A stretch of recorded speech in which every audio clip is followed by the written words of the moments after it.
Welcome back, Soul Fam, to another episode on the series that I call Ancestral Wisdom, Journey Through the Hoodoo Tarot. And in today's episode, we're going to be tapping into this card here, which is going to be the Daughter of Baskets. It represents the Knight of Cups in the traditional tarot. But not only that, this is also Tituba or Tituba, which is the first woman that was accused of witchcraft in Salem, Massachusetts. Now, keep in mind that in this series, I'm not going to be going in any particular order. Like, I won't be going from the major arcana to the minor arcana to the court cards and all that stuff, okay? I'm going to be going all over this deck. It's going to be cards that I connect with or I resonate with in some way, shape, or form. Now, with that being said, if you have this deck right here, which is a Hoodoo Tarot, and there's a particular card that you would like me to tap into, don't forget to comment on this video and like and follow for more videos like this. Now, prepare yourself for a history lesson because it's getting ready to get deep. I would recommend if you have this deck, go ahead and grab it. If not, don't worry about it, but at least grab a pen and piece of paper because it's getting ready to get deep. Now, this right here is Tituba or Tituba, however you pronounce it. Her root or her plant is going to be the banberry. Now, like I mentioned earlier, Tituba or Tituba was the first woman that was accused of witchcraft in Salem, Massachusetts. And the reason why I chose this card is because I just felt a connection to her in regards to, being prosecuted for witchcraft and how I sometimes hide my abilities and my talents in fear of getting prosecuted. Now, the story told in this Hoodoo Tarot guidebook, it says that Tituba was kidnapped from a region in Guyana and she was sold on a plantation in Barbados.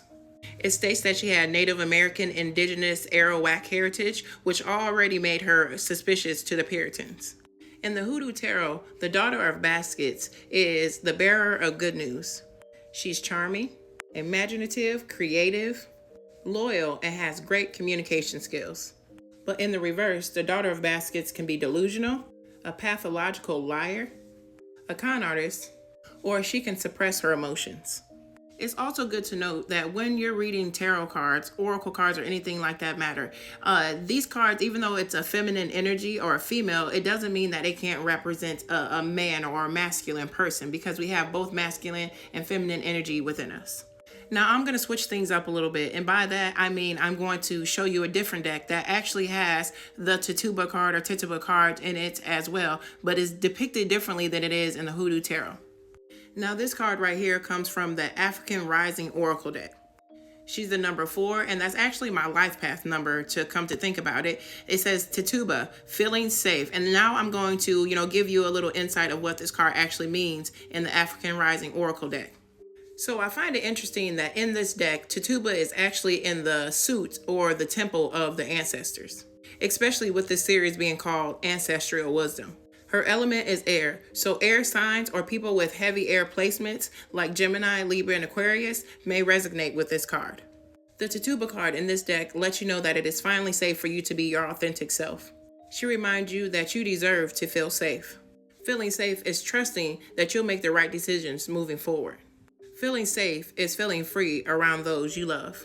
The affirmation for this card is I am safe.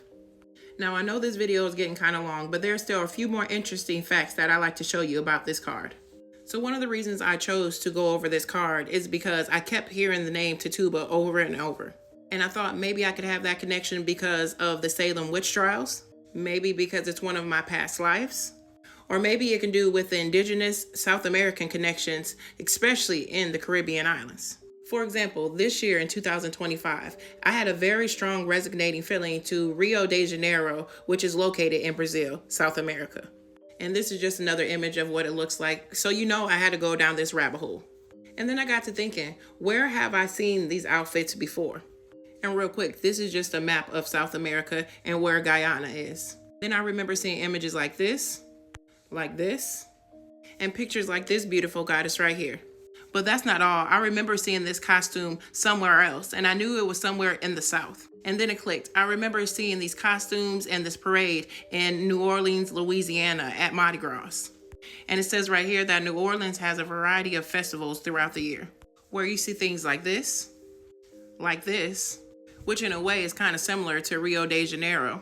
And then I'm going to have to say it, you see baddies like this. Now, like I mentioned, this video has already gotten pretty long, so join me for video 2 as we dive deeper into the background and the history of Tituba. And don't forget to like, comment, and follow for more videos like this.